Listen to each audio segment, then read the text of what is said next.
FM et sur l'ensemble du réseau synchronisé de 22h30 à 1h les lundis, mardis, mercredis et jeudis avec l'émission nocturne version vacances. Papis Diallo en studio avec les correspondants de Dakar et de toutes les stations régionales pour des rubriques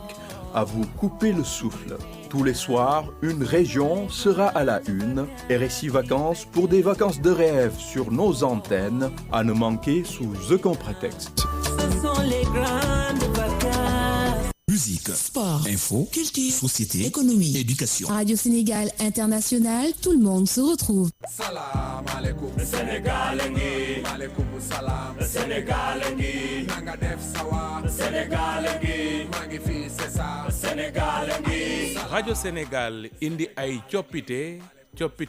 ngir li gën waaye ngir li leen di bégal rajo Sénégal fii la jant bi di fenkee bu juróom benni waxtu jotee ci suba gi Salam Sénégal Salam Sénégal ay xibaar yu wér te bees ay archive ay fàttaliku ak i chronique bu leen ko kenn nettali juróom-ñaari waxtu ñaari journaliste di leen jukkil xibaaru réew mi ak bitim réew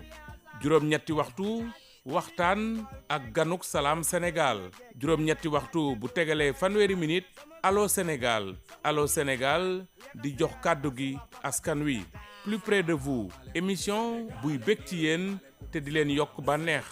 bégee di leen bégee xumbal ak xumbute ba mi di jot rajo Sénégal di leen jox xibaar yu wér te wóor di leen bégal saa su ne. Sénégal ngi maa ngi fi c'est ça Sénégal ngi Salam alaikum Sénégal ngi maaleykum salaam Salam alaikum Sénégal ngi maaleykum salaam Sénégal ngi nanga def sawa Sénégal ngi maa ngi fi c'est ça Sénégal ngi rajo Sénégal indi ay coppite ngir li gën waaye ngir li leen di bégal rajo Sénégal fii la jant bi di fenkee bu juróom benni waxtu jotee ci suba gi Salam Sénégal. voilà jërë ngeen jëf 8h05 yegg si nañ ci pàcc bi noo dalalee suñu gan le grand entretien Ramatoulaye Sarr ginnaaw ba ma la nuyoo ma bàyyi la ak suñu gan tey. maa ngi lay fay bu baax Arona Diouf nuyu également auditeur rajo Sénégal suñu gan tey alors monsieur Abdoulaye Ndiaye la moom nag c'est le chargé de programme article 19 accès à l'information nekk également point focal de la société civile ci PGO Sénégal PGO bu ngeen ko déggee nag mooy partenariat pour un gouvernement ouvert Abdoulaye nuyu nañ la dalal ci Salam Sénégal. ñoo ngi lay fay maa ngi kontaan bu baax ci tontu ci seen invitation ci Salam Sénégal di nuyu ñëpp ñi ñuy déglu fépp fu ñu nekk ci réew mi ak ci bitim réew. alors li soxal waxtaan gi tey jii moo di jamono ji ñuy addu auditeurs yi di teewlu ci assemblée nationale penc ndaw réew mi am na ñeenti projet de loi boo xamante ne teg nañ ko ci table député yi ngir rek ñu daal di ko mën a wote bokk na ci accès à l'information dinañ ci waxtaan ndax sa xam-xam màcc na ci bokk na ci également statut li nga xamante ni moo di les lanceurs protection tamit bu lanceur d'alerte yi bokk na ci également déclaration de patrimoine naka noonu lii lee di OFNAC nga xamante ni kuréel bu bees dañ ko def muy rek office national de lutte contre la corruption gannaaw ba ñu tëbalee fraude bi alors ci noonu sax ñu war a mën a waxtaanee li nga xamante ni wàllu projet yooyu la accès à l'information bi tey jii dafa di loo xamante ni yàggoon nañ ko sàkku naam bu fekkee ni sax amoon na ba noppi mais application bi moo desoon mais tey jii dafa am loo xamante ni nit yi ñu ngi ko ci ragal muy yenn limites yi nga xamante ni daal dañu ne accès à l'information ñëpp yàkkamti ñëpp tàccu mais est-ce que amul loo xamante ni dina des ci biir lu ñu waxul bu baax. waaw jërëjëf maa ngi kontaan bu baax ci ni nga ma ko laajee. booy seet accès à l'information am na ay loi yoo xam ne amoon na ci ay pàcc yuñ ci amoon waaye mësta leer. léegi nag dañoo sàkk woon ci nit ñu engagement internationaux yu ñu jël ne dañu war a am benn loi bu spécifique sur l'accès à l'information. booy seet sàkk bi yàgg na loolu parce que combat bi société civile bu ñu koy xayma ñenn ñi ñu ngi naan 26 ans. ñaar fukki at ak juróom-benn ñenn ñi ñu ngi naan 17 ans fukki at ak juróom-ñaar waaye luñ ci mën a am mooy yàggoon na loolu ñu bëgg loi d'accès à l'information mu nag luñ ñu diggoon. lu gouvernement bu bees bi diggoon ñu. tey ñu am benn projet daanaka boobu ba léegi li ci xawoon jaxasoo la andi woon ay lënt-lënt suñu xel mooy àndoon nañu ak gouvernement yi fi nekkoon yu weesu woon depuis diggante 2012 ba amoon ay projet yoo xam ne liggéeyoon nañ ci ensemble ay proposition waaye bu ñu ko proposé xam nga bu duggee ci biir circuit administratif dootoo am contrôle bi tey nag ñu àndal ñu benn boo xam ne toujours li ñuy ragal li nga xam ne dañ koy ragal di ko rappeler toujours moom la ñu gis maanaam bëri na ay exception mooy lan dañ la naan waaw yow am nga loi d'accès à l'information ñu war koo voter mardi waaye am na ci yoo xam ne yow mënoo koo laaj léegi nag foofu la suñu problème nekk li tax suñu problème nekk ci mooy bari na parce que tey buñ ko xaymaa ci projet bi ñu gis mat na fukk ak juróom-ñeent wala fukk ak juróom exception liñ ci bëgg ñun ndax biñ ko xoolee ba pare dañ ko analyser def ci ay commentaires waaye tamit joxe ay proposition ne ñun lii ñu gis nii yaakaar nañ ne mën nañ ko améliorer ndax jéego la bu ñu teg tey lu ñu mën a wax gouvernement bi adopté projet de loi d'accès à l'information jéego la waaye tam bëgg nañ bu ñuy voté loi ñu voté ko ñu aligné wu ci standard international yi nga xam ne ñoom ñoo ko signé Sénégal la ko signé te booy seet bu ma demee ci Union africaine rek moom dafa am benn loi modèle bu mu tënkoon depuis 2013 tey sax mu ngi ko bëgg a réformer pour adopter ko ci marché du monde maanaam numérique beeg ak internet beeg yooyu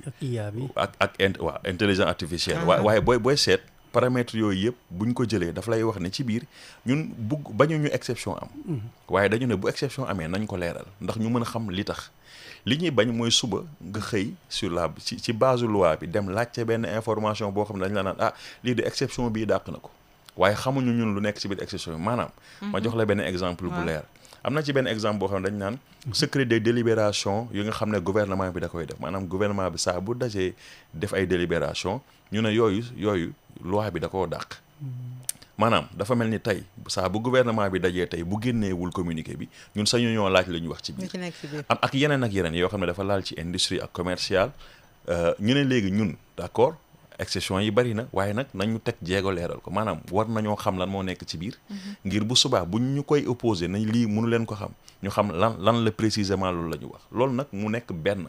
boo xam ne xaw nañoo jaaxal moo tax tey ñuy wax ne di woowaat suñuy député yi nga xam ne ñun lañ fi nekkal ñu def effort boobu maanaam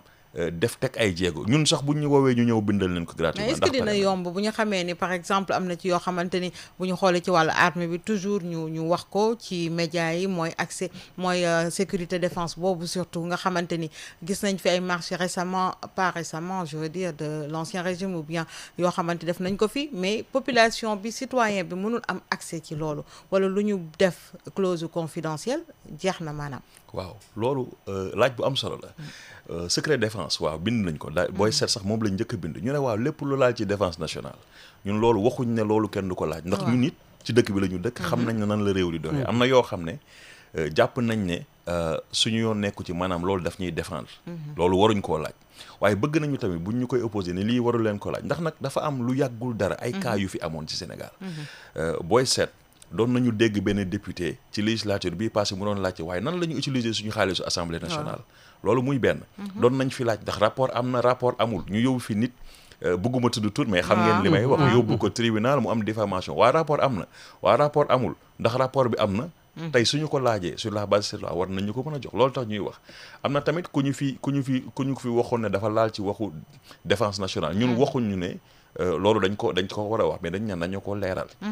loolu mooy beneen bi ma ciy dolli tamit mooy ci biir projet de loi bi dafa am ñaar yoo xam ne standard yi da koy wax te ñun leeraluñu ko ci biir benn bi mooy li ñuy wax principe de la divulgation maximale maanaam tey saa boo demee rek ba jàpp na yow war nga am li nga xam ne mooy loi d'accès à l'information dañ naan principe bi mooy nga jox citoyen bi information bi ndax culture secret bi dafa bari woon ñooy léegi comme da nga koy jox léegi nag lépp loo xam ne war na koo mën a xam à quelques exceptions près léegi nag loolu la ñuy wax léegi nag pàcc bu mag bi mooy nga jox ma information pàcc bu ndaw bi mooy exception yi mooy yi nga xam ne waroo ma ko jox donc booy def ñaari xaaj bu mag bi mooy nga jox ma information mais loolu leeraluñu ko ci projet bi xëy na dañ ko ciy dégg mais leeraluñu ko ci te comme dañoo def effort di bind nañ ko ci leeral rek bi ci des mooy ni ñuy wax primauté mooy tey loi d'accès à l'information bii nii buñ ko tegee yenn exception moom moo war a jëm kaw maanaam boo demee ba laaj ko rek yenn exception te nag bu ñu fàtte ne am nañ code de transparence tamit am nañ code de transparence te toujours damay rappeler ne suñu histoire yàggul dara mais dafa poser toutes les questions là questions yi yëpp daf ko poser ci affaire accès à l'information ndax lii war nañ ko am ndax lii war nañ ko wax ndax lii waruñ ko wax ñu jàpp ne tamit waroon nañu jël suñu temps teg ay jéego gën a leeral yu bare ci biir loi yi ba lënt lu am ci xelu sénégalais yi beneen bi may jeexalee mooy tey gis nañ ne xarala yu bees yi jël nañ ko ci biir projet de loi d'accès à l'information waaye dafa am fu mu yem boo demee ci article 14 day wax ne waaw yow boo bëggee information da ngay bind waaw da ngay bind jox ko administration waaye liñ ci leeralul rek mooy mën nga nekk fu sori fu dul Dakar envoyé email pour ñu mën laa jox information ndax comme bind la rek jàpp nañ ne war nañoo mën teg jumtukaay boo xam ne war nañoo bind email envoyé ko administration kii procédure yu mën a déclenché loolu leeru ci loolu dafa mën a indi gàllankoor ëllëg si biir bu njëkk bi mooy comme information nga soxla da ngay nekk fu sori foo xam ne nekkul Dakar am na service yoo xam ne nekkul ci yeneen région yi ci ay réew la nekk waaw ci réew la nekk léegi nag bu fekkee da nga war a soxla benn information nga war a ñëw ba Dakar war a bind procédure mën a def 15 ba 15 jours ba 30 jours gis nga fi may waxee maanaam da ngay perte temps perte énergie te tey loolu internet réglé na ko ba pare te loolu leeru ci te nag loolu mooy dimbali citoyen bi parce que da koy laal précisément beneen bi ci des mooy nee nañu yow mi nga xam ne mënoo bind mënoo lire waaw d'accord da ngay dem nag léegi ñu enregistrer sa requête waaye ñun li ñu jaaxal mooy comme culture secret dafa yàgg am ñu xam ko waaw boo demee ki lay enregistrer ndax li nga bëgg la lay enregistrer loolu mooy benn mais nag foofu la ñu yem mais war nañu xalaat ji nga xam ne mënuñu gis mënuñu dégg parce que ñooñu xalaatuñu leen mooy maanaam personne vulnérable yi ñi nga xam ne mënuñu gis mënuñu dégg loolu je pense que war nañoo mën a def effort bu ndaw boo xam ne ñun def nañ ay commentaires waaye nag yemuñ ci commentaire dañoo commenté ba pare def ay proposition ne lii nii yaakaar nañ ne nii lañ ko mën a améliorer ndi projet de loi bi gën a mën a ñoŋ waaw alors loolu Abdoulaye dafa war a yéen article 19 da ngeen bokkee ci société civile bi dafa mel ni réserve yi ngeen ci indi genre yooyu la par exemple da ngeen demander à ce que te dëgg la dafa di ay projet de loi yoo xam ne yu am solo la bu fekkee application bi demee na nu mu war a demee mais seen ay réserve ci yooyu la bokkee ba tey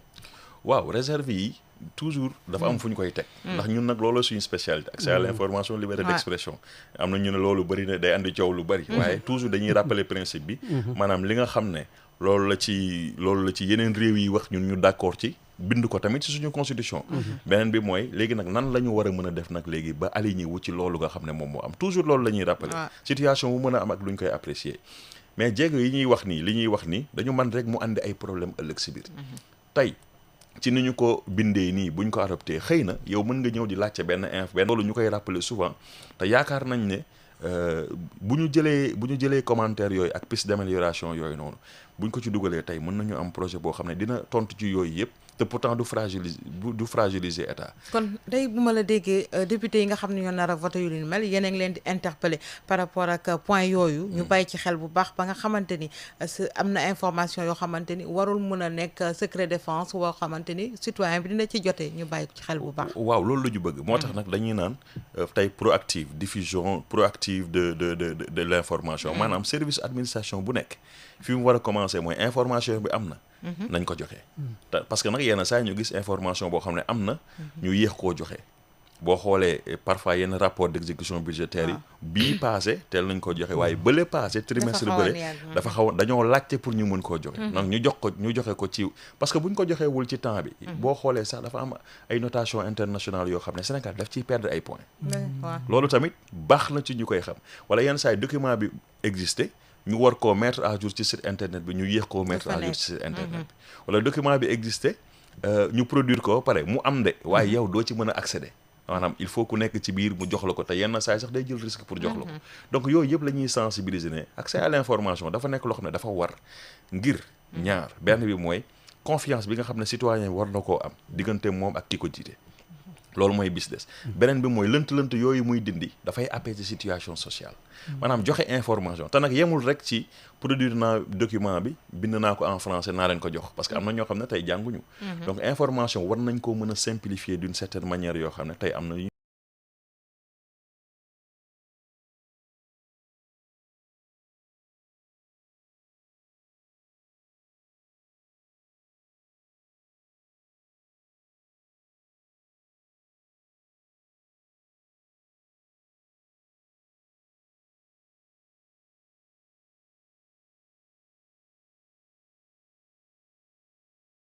formation bi dina mën a également évacuer waale yooyu la. waaw mën na ko wàññi ci lu bari waaye tamit dañuy sensibiliser toujours rek principe bi joxe information waaye lépp loo xam ne dafa mën a déséquilibrer wala andi tension ci biir réew ñun bokkuñu wootewuñu pour ñu joxe information maanaam information défense nationale wala secret défense yaakaar nañ ne yooyu soxlawul sax ñu ciy wax ju sore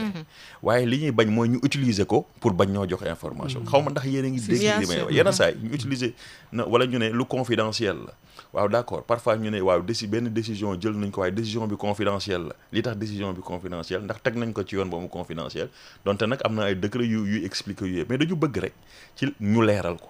parce que leeral bi bu yokkul du wàññi dara maanaam ñu bàyyi ko nii mu andi lënt mooy gën a andi problème ci compréhension que ñu defoon effort yu leeral ko moo tax ñuy woo député yi di leen wax ne loolu mën naa nekk te jafewul te mën nañ ko def ci lu gaaw tey am na benn document boo xam ne dañ ko tuddee commentaire sur projet de loi bi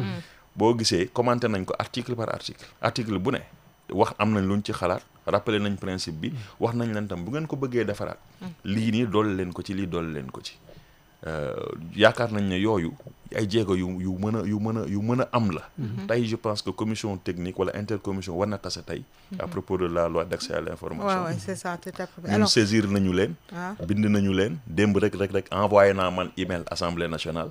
envoyé leen commentaires yi ndax bëgguñu ñu ne affaire bi agsiwul ci ñun am nga tontu voilà non ci ngoon laa ko envoyé ci bi ñu xëyee lañ envoyé courrier physique bi maanaam courrier bi am na accusé de réception donc ñun def nañ li ñu waroon def yooyu yëpp il faut que ñu bàyyi ci xel tamit ci waaw li ma ciy wax parce que am na ñu spécialisé ci wax ci lanceur d'alerte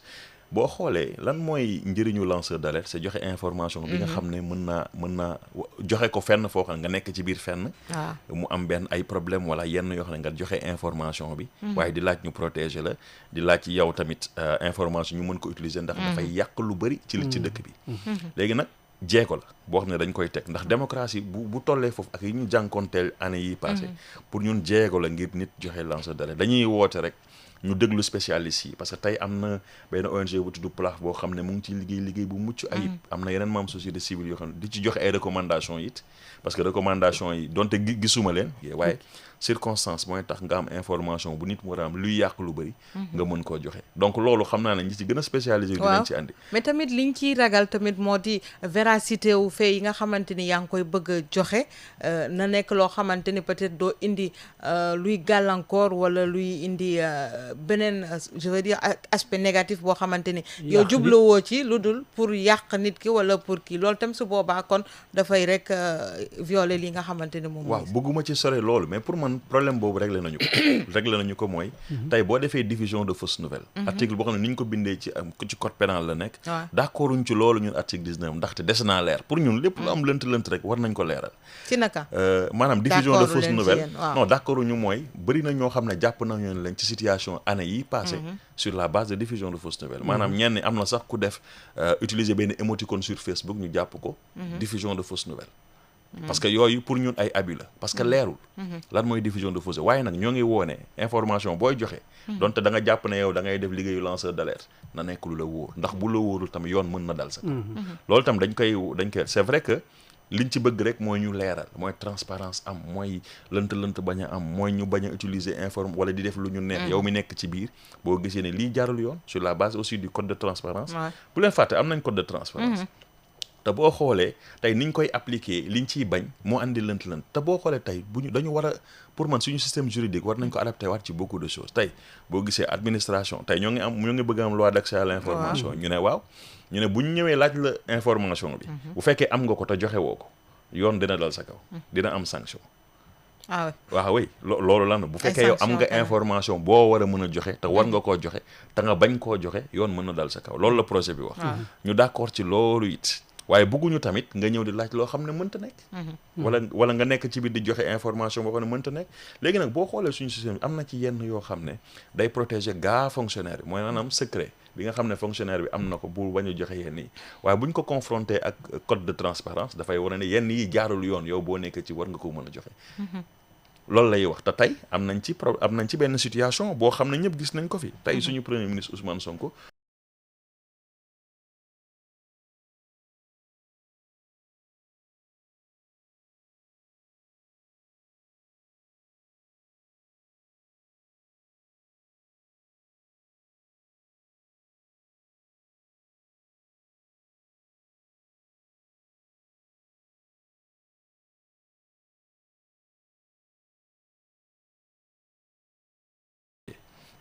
aussi da ngaa joxe information loolooy benn bi. am na beneen tamit bu ma bëggoon attirer ci attention wu ñi ñuy dégloo député yi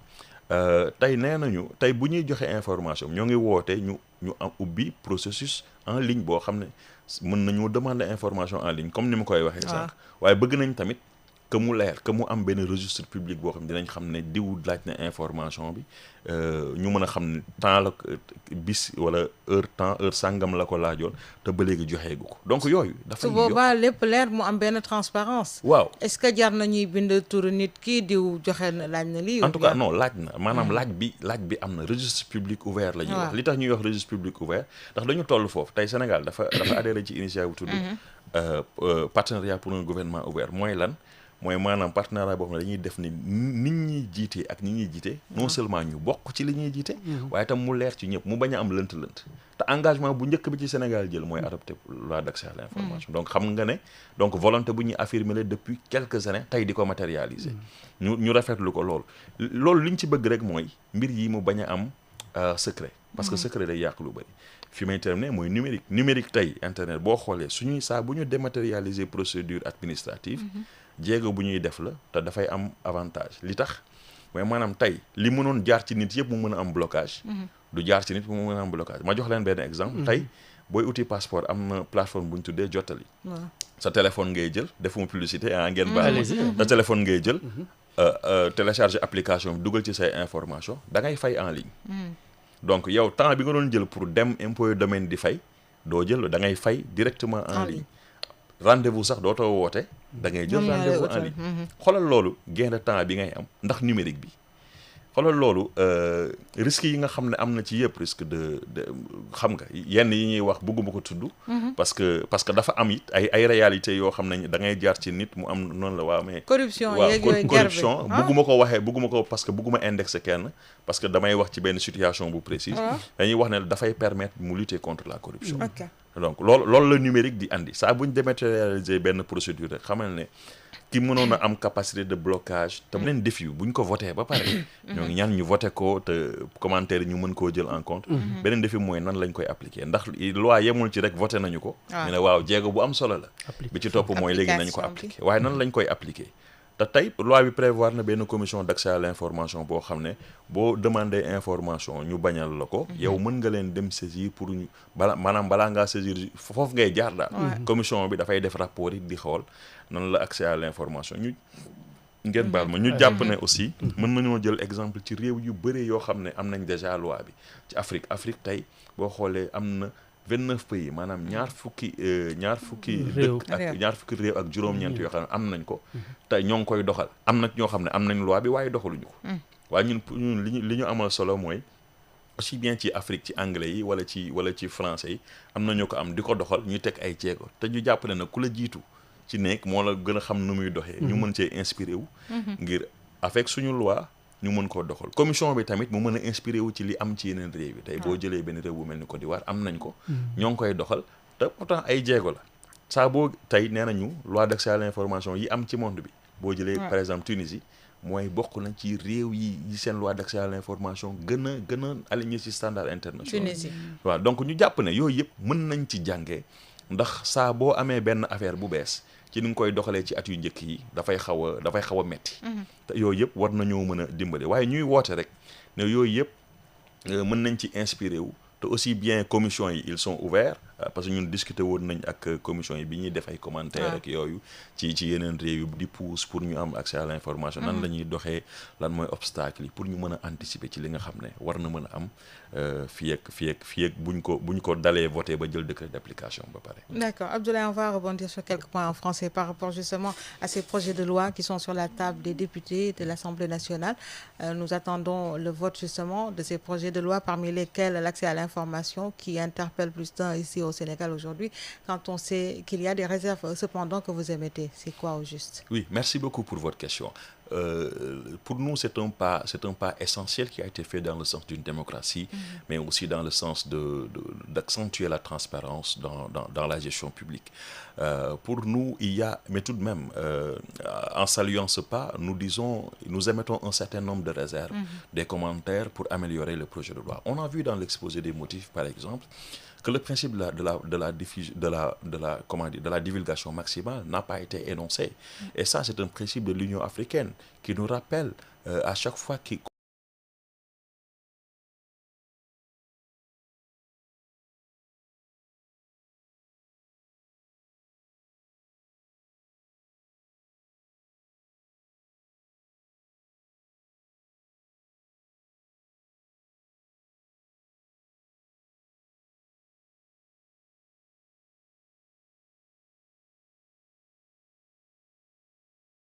Nous le disons parce que nous avons eu des cas pratiques au Sénégal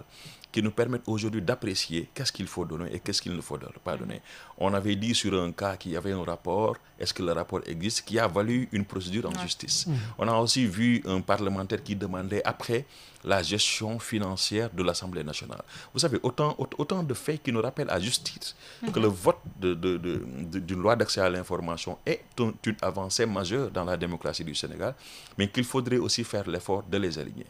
Donc ça a quelques réserves, ou en tout cas quelques appréciations qui pourraient être améliorées. La première, c'est que